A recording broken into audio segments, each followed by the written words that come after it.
नमस्कार, मी संकेत आवटे. ॲक्च्युली मार्केटमध्ये गुंतवणूक करायची आहे, स्टॉक मार्केटमध्ये, म्युच्युअल फंडमध्ये चांगले रिटर्न्स मिळवायचे आहेत. पण प्रोसेस काय असते, कशी करायची असते, हे अनेक प्रश्न तुमच्याही मनामध्ये असतील. म्युच्युअल फंडमध्ये चांगले रिटर्न्स हवेत, पण ते कसे घ्यायचे असतात, कशा स्कीम निवडायच्या असतात, याबद्दल एक in detail video me last time बनवला आहे. त्याची लिंक डिस्क्रिप्शनमध्ये देतोय, तो पण व्हिडिओ व्यवस्थित बघा. आता म्युच्युअल फंडची प्रोसेस कशी करायची असते आणि स्कीम कशा निवडायच्या असतात, याबद्दल सविस्तर माहिती मी तुम्हाला या व्हिडिओच्या माध्यमातून देणार आहे.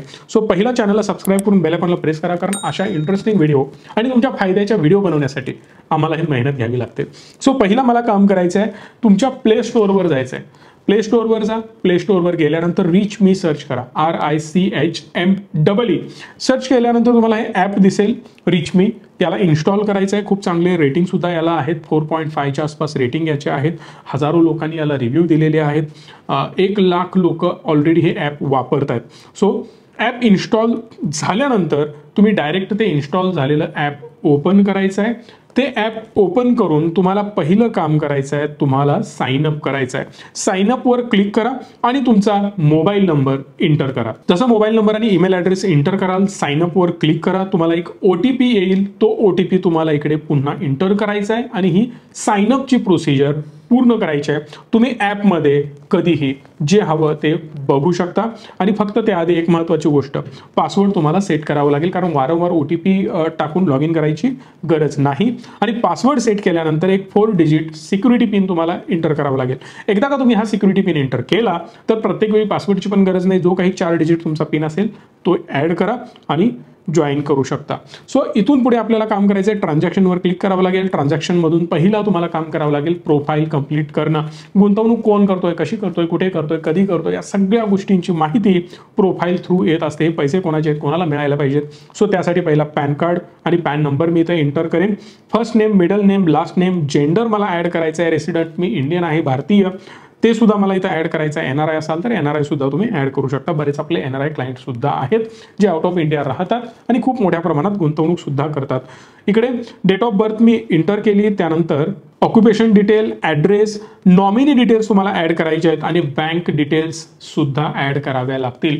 बँक डिटेलमध्ये कॅन्सल चेक चालतो किंवा तुमच्या पासबुकच्या फ्रंट पेजचा फोटो जरी असेल तो सुद्धा तुम्ही इकडे ॲड करू शकता. एकदा का तुम्ही या सगळ्या गोष्टी ॲड केल्या की सगळ्या डिटेल्स तुम्हाला एकदा चेक करावे लागतील. ऑल डिटेल्स तुम्हाला इथे एका ठिकाणी पाहायला मिळतात. परत कंटिन्यूवर क्लिक करायचं. त्यानंतर एक सिग्नेचरचा फोटो, एक ब्लँक पेपर घ्या, छोटासा पेपर, त्यावर तुमची साईन असायला पाहिजे. सहीचा फोटो हा पॅन कार्डच्या साईन सोबत मॅच व्हायला पाहिजे. तो अपलोड करा आणि कंटिन्यू करून द्या. एकदा का या सगळ्या गोष्टी तुम्ही JPEG म्हणजेच फोटोच्या फॉर्मॅटमध्ये ॲड केल्या की तुमची प्रोफाईल पूर्ण होते. फक्त एक महत्त्वाची गोष्ट लक्षात घ्या, तुम्ही जेव्हा प्रोफाईल ॲड करता तेव्हा आम्हाला इथून ती चेक करून व्हेरीफाय करावी लागते. कारण यामध्ये प्रॉब्लेम काय होतो, बऱ्याच ठिकाणी हा प्रॉब्लेम आता सध्या सुरू आहे की प्रोफाईलमध्ये काहीही भरलेलं असतं आणि त्या प्रोफाईलच्या डिटेल तशाच राहतात आणि नंतर नॉमिनी चुकीचा टाकला, पॅन चुकीचा टाकला, बँक अकाउंट चुकीचे आहेत, असे सगळे प्रॉब्लेम क्रिएट होतात. त्यामुळे आमची टीम त्याला बॅकएंडनी व्हेरीफाय करते, कारण तुमचा 1 रुपया सिक्युअर आणि व्यवस्थित इन्व्हेस्ट झाला पाहिजे. आणि ही प्रोफाईल व्हेरीफाय करून पुढे आम्ही डायरेक्ट तुम्हाला अलाउ करतो. तुम्ही कितीही अमाऊंट म्युच्युअल फंडमध्ये इन्व्हेस्ट करू शकता. मग SIP सुद्धा करता येते, लमसम सुद्धा ॲड करता येते. त्याची प्रोसेस काय आहे ती आता आपण बघूया. आता मी प्लॅन करतोय म्युच्युअल फंड सर्च करण्यासाठी. सो पहिला मला क्लिक करावं लागेल ट्रान्झॅक्शनवर. ट्रान्झॅक्टवर मी क्लिक करेन. ट्रान्झॅक्टवर क्लिक केल्यानंतर मला सर्चचा ऑप्शन पाहायला मिळतो. वर सर्च बार आहे. इफ यू वॉन्ट, तुम्हाला स्कीमचं नाव माहिती असेल तर त्याप्रमाणे तुम्ही सर्च करू शकता किंवा लिस्टमधली तुम्हाला जी स्कीम हवी त्यामध्ये तुम्ही इन्व्हेस्ट करू शकता. मी बंधन इमर्जिंग बिझनेस फंड सर्च करतोय. कुठल्याही प्रकारे रिकमेंडेशन नाही, फक्त एज्युकेशन पर्पजसाठी प्रोसेस दाखवतोय. ही स्कीम मी निवडली. या स्कीमच्या सगळ्या डिटेल्स मला दिसतात की 6 महिन्यात त्याने किती रिटर्न दिले, 1 वर्षात त्याने किती रिटर्न दिले, 3 वर्षात त्याने किती रिटर्न दिलं, 5 वर्षात किती दिले. मग मला मंथली SIP करायचे. मी SIP सिलेक्ट केलो.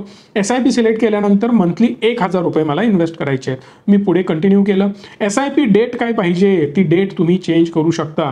9/2/2024 किंवा 10/2, 12/2, 15/2. आता तुम्ही ज्या दिवशी इन्व्हेस्ट करताय तिथून पुढची डायरेक्ट 32 दिवसानंतरची डेट सिलेक्ट करू शकता. पुढचा अजून एक फंड मी ॲड करतोय, टाटा बिझनेस सायकल फंड. आता टाटा बिझनेस सायकल फंडला मी सिलेक्ट केलं. परत मला यामध्ये सुद्धा अमाऊंट इन्व्हेस्ट करायची आहे. याच्या डिटेल्स तुम्ही बघू शकता. मी इन्व्हेस्ट नाववर क्लिक करेन. मंथली SIP मला करायची आहे. हाऊ मच, तर यामध्ये सुद्धा मला पर मंथ 1,000 रुपये इन्व्हेस्ट करायचे. डन करेन. मी प्रोसीड करेन. प्रोसीड करता क्षणी इन्व्हेस्टमेंट माझ्या कार्टमध्ये आलेले आहेत. दोन्हीची process me at a time करेन, वेगवेगळी करत बसायची गरज नाही. मला डेट कुठली सिलेक्ट करायची तर 10/2 म्हणजेच प्रत्येक महिन्याच्या 10 तारखेला माझे पैसे कट व्हायला पाहिजेत. ही डेट मी सिलेक्ट केली. आता डेट सिलेक्ट केल्यानंतर पे नाऊचा ऑप्शन येतो. पे नाऊ नंतर पे, कारण आता जर मी ही अमाऊंट पे केली तर डायरेक्ट प्रत्येक महिन्याला माझ्या अकाउंटवरून जे अकाउंट मी ॲड केलंय त्यामधून माझे पैसे कट होणार. आता मी येईन अकाउंटमध्ये. अकाउंटमधून मला सिलेक्ट करायचं आहे ऑथेंटिकेट ऑर्डर्स, कारण मी त्या ऑर्डर तर 2 प्लेस केल्या ना, त्यांना पहिला ऑथेंटिकेट करावं लागेल. मी त्यावर क्लिक करेन. ऑथेंटिकेट केल्यानंतर मला स्क्रीनवर दिसेल ऑर्डर. ही एक ऑर्डर आहे. सिलेक्ट ऑल करणार मी, कारण या 2 XSIP मला करायच्या आहेत. दोनही सिलेक्ट केल्यानंतर एक OTP जाईल माझ्या मोबाईल नंबरला, रजिस्टर्ड मोबाईल नंबरला. तो OTP मला इकडे एंटर करायचा आहे, कारण ही प्रोसेस आहे साहेब. आणि ॲज पर एम्पी रूल म्हणजे सेबी रूल आपल्याला ही सगळी प्रोसेस करावी लागते, नाही तर कुठेतरी पैसे टाकले कसंही क्लिक केलं हे होत नाही. जेव्हा मी त्याला व्हेरीफाय करेन परत हे पेज ओपन होईल. Authentication has been completed. आता माझी नेक्स्ट प्रोसेस येते पुढची, ती म्हणजे बॅक जाणं आणि बॅक जाऊन मला प्रोसेस पेमेंट करायचं आहे. पेमेंटला प्रोसेस करता क्षणी इथं मला सगळ्या गोष्टी दिसतात. 2 ऑर्डर्स आहेत, दोन्हींचे मिळून 2000 माझे कट होणार आहेत. डेट काय आहे हे सगळं BSE थ्रू होतं, बॉम्बे स्टॉक एक्सचेंज थ्रू. इथून मी UPI पेमेंट करू शकतो, नेट बँकिंग करू शकतो, सगळे ऑप्शन्स माझ्याकडे आहेत. NEFT करता येतं, IMPS करता येतं. मी UPI करतोय कारण ऑलरेडी माझ्याकडे UPI थ्रू ट्रान्झॅक्शन लगेच होऊ शकतं. काही लोकांकडे ID पासवर्ड असेल नेट बँकिंगचा, नेट बँकिंग थ्रू करा. मी प्रोसेस पुढे घेऊन गेल्यानंतर इथे एक मला ऑप्शन विचारतो VPA ID, म्हणजेच मला इथं जो मी पेमेंट करणार आहे तो ID इथं पेस्ट करावा लागेल. जसं मी UPI ID एंटर करेन, सबमिटवर मला क्लिक करायचं आहे. सबमिट होता क्षणी माझी पेमेंटची प्रोसेस सुरू होईल. ऑलरेडी माझ्या अकाउंटला एक ऑप्शन आलेला असेल की तुम्हाला एवढं पेमेंट करायचं आहे आणि ते तुम्ही पे करून टाका. जसं मी UPIला माझ्या लॉग इन करेन, मला 2000चे ऑप्शन दिसेल. 2000 मी पेमेंट करेन तर ऑटोमॅटिकली इथे पेमेंट डनची स्क्रीन तुम्हाला पाहायला मिळेल. पेमेंट तर पूर्ण झालं, पण त्याच्यापुढे मॅन्डेट प्रत्येक महिन्याला पैसे कट होण्यासाठी मला क्लिक करावं लागेल अकाउंटवर.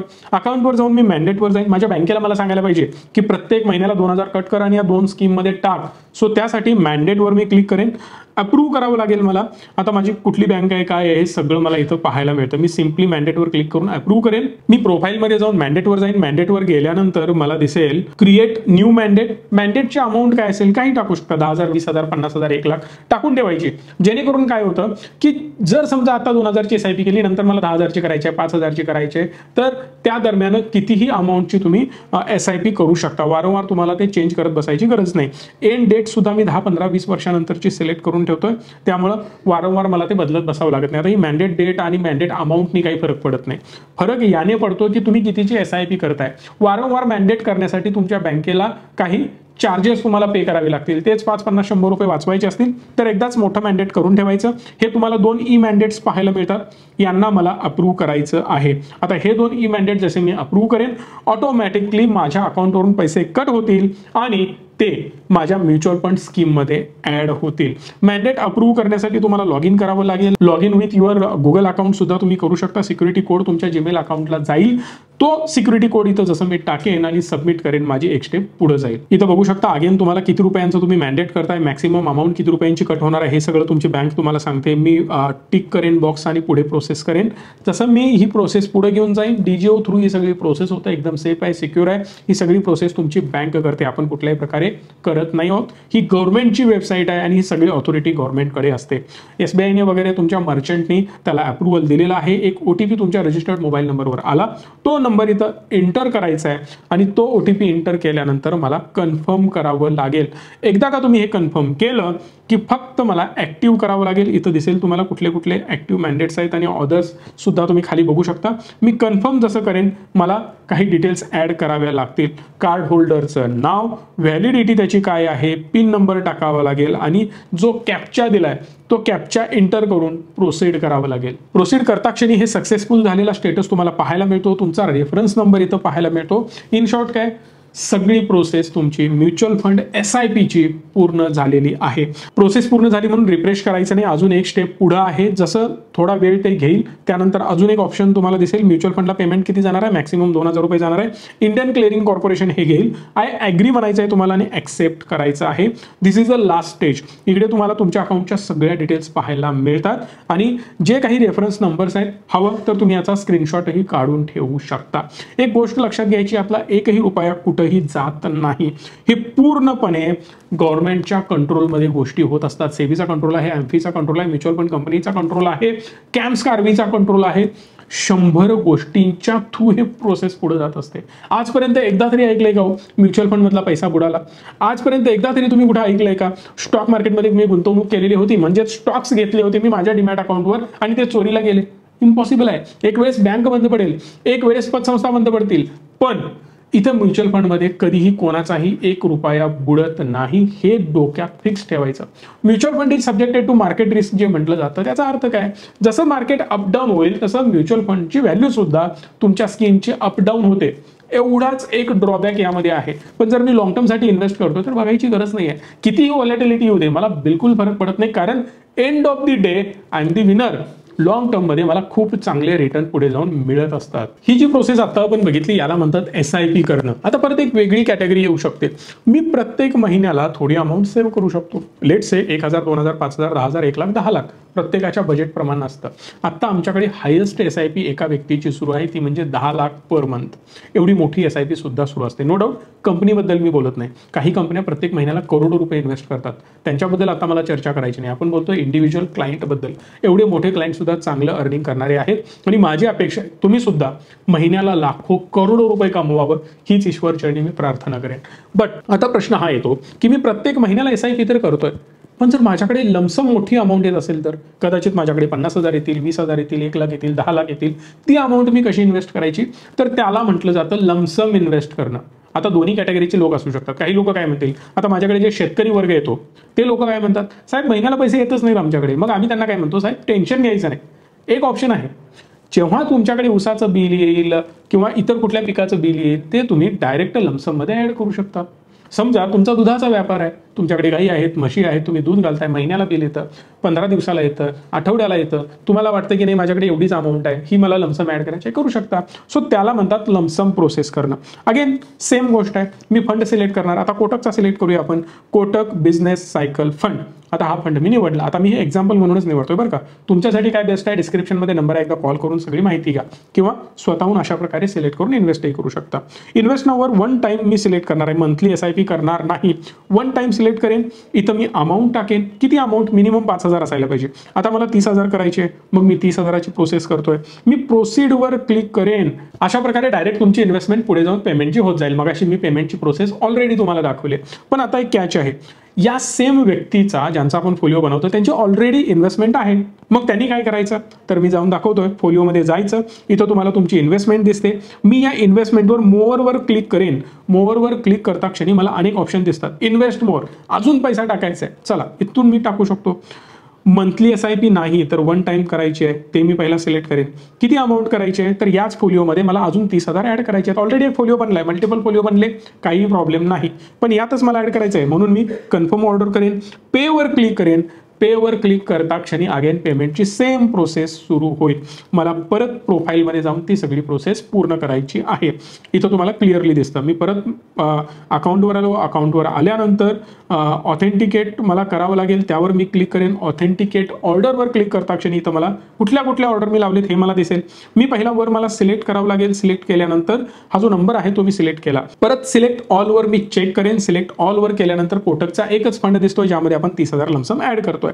जनरेट OTP वर मी क्लिक करेन आणि जो OTP रजिस्टर्ड मोबाईल नंबरवर गेलेला आहे माझ्या, तो मला इथं एंटर करायचा आहे. जी SIPच्या पेमेंटची प्रोसेस आपण इनिशिएट केली होती सेम प्रोसेस मला इथं करायची आहे. फक्त यामध्ये मॅन्डेट ऍड करण्याची गरज नसते, बिकॉज पर मंथ काही कटिंग होणार नाहीये. फक्त मला इथं OTP एंटर करायचा आहे, पेमेंट प्रोसेस करायची. पेमेंट गेलं, विषय संपला. 30,000 रुपये माझ्या या फंडमध्ये ऍड झाले. अगेन माझ्याकडे 1 लाख आले, मी अगेन 1 लाख ऍड करू शकतो. जसं मी इथं OTP एंटर केला, मी सबमिटवर क्लिक करेन. सबमिटवर क्लिक केल्यानंतर ही ऑथेंटिकेशनची प्रोसेस पूर्ण झाली. पेमेंटची नाही. पेमेंटची प्रोसेस अगेन वेगळी आहे. प्रोसेस पेमेंटवर क्लिक करून आपल्याला पेमेंटची प्रोसेस पूर्ण करावी लागते. पेमेंटची प्रोसेस आणि ऑथेंटिकेशनची प्रोसेस दोन्ही वेगवेगळे आहे, राईट. सो आता मी पेमेंटची प्रोसेस करतो. इथं मला क्लिअरली सगळ्या गोष्टी दिसत आहेत की तुम्ही 30,000 पे करणार आहात, कुठल्या स्कीमला करणार, कसं करणार, हे सगळं BSE तुमच्याकडून कन्फर्म करून घेतो. नाहीतर कोणतरी कुठेही अमाऊंट पैसे टाकेल, चालेल का? नाही चालत. सो अगेन मला UPI करायचं आहे. UPIचा माझ्याकडे ऑप्शन आहे म्हणून मी UPI पेमेंट करतोय. इनिशिएट पेमेंट मी करणार. 30,000 रुपये आहेत का? हो आहेत. तर UPI ID मला इथे एंटर करावा लागेल. तुमचा जो काही असेल ते, बऱ्याच लोकांचा UPI ID काय असतो, त्यांचा मोबाईल नंबर @YBL किंवा इतर कुठलं तुम्ही ॲप वापरत असाल तर त्याप्रमाणे तुमचे वेगवेगळे UPI ID असतात. तसं तुम्ही टाकून इथून UPI ID थ्रू पेमेंट करू शकता. जर तुमचं नेट बँकिंग असेल तर नेट बँकिंगच्या डिटेल एंटर करून तिथून तुम्ही डायरेक्ट प्रोसेस करू शकता. UPI थ्रू काय होतं, इथून मी सबमिट करेन, सबमिट केल्यानंतर मला ती रिक्वेस्ट जाईल, ती रिक्वेस्ट बघून मी तिकडून अगेन पेमेंट करेन. माझ्या अकाउंटवरून 30,000 कट होतील आणि हे इंडियन क्लिअरिंग कॉर्पोरेशनच्या अकाउंटला जमा होतील. हे सगळे पैसे डायरेक्ट कंपनीला जमा होतात. कुठल्याही प्रकारे हे रिचमीकडे किंवा संकेत आवटेच्या अकाउंटला येत नाहीत. मी वारंवार तुम्हाला सांगतोय. आता पुन्हा एकदा मी प्रोसेस पुढे तुम्हाला पूर्ण होताना दाखवतो की हे पैसे नेमके जातात कुठे, म्हणजे तुम्हाला कळेल यात कुठल्याही प्रकारे रिचमीचा रोल नाही. तुम्हाला वाटलं या डायरेक्ट कोटकमध्ये जाऊन मला पैसे विड्रॉ करायचे, तुम्ही तिकडे जाऊन विड्रॉल करू शकता. अशा अनेक गोष्टी अवेलेबल आहेत. म्हणजे काय, फक्त तुम्हाला रिचमीवर अवलंबून राहायची सुद्धा गरज नाहीये. सो इथंपर्यंत आम्ही लोकांना सिक्युरिटी प्रोव्हाइड केलेली आहे. आणि यातूनही तुमच्या काही शंका असतील तर डायरेक्टली माझ्या टीमला डिस्क्रिप्शनमध्ये कॉल करून नंबर आहे त्यावर माहिती घेऊ शकता. फक्त चांगल्या स्कीम निवडणं, लॉंग टर्मसाठी इन्व्हेस्टेड राहणं. मी म्युच्युअल फंडची एक वेगळी प्लेलिस्ट बनवली आहे. प्लीज ती एकदा सगळी प्लेलिस्ट बघून काढा. म्युच्युअल फंड सारखे रिटर्न्स कुठंच मिळत नाहीत आणि लॉंग टर्ममध्ये जो पैसा तुमचा बनतो ना तो ह्यूज बनतो. खूप मोठी अमाऊंट बनते. घरात बसून निवांत खाऊ शकता, त्या व्याजावर जगू शकता, एवढा पैसा त्यातून येतो. गरज काय आहे तर व्यवस्थित स्कीम निवडणे आणि लॉंग टर्मसाठी इन्व्हेस्टेड राहणे. आणि रिचमी नेहमी तुमच्या सोबत आहे. व्हिडिओ आवडला असेल आणि आमच्यावर तुमचं नेहमीप्रमाणे प्रेम असेल तर प्लीज हा व्हिडिओ मॅक्सिमम लोकांपर्यंत पोहोचवा, कारण प्रत्येकाला गुंतवणूक का करायची, कशी करायची, कधी करायची हे सगळं क्लिअर व्हायला पाहिजे. धन्यवाद. Stay tune and stay positive.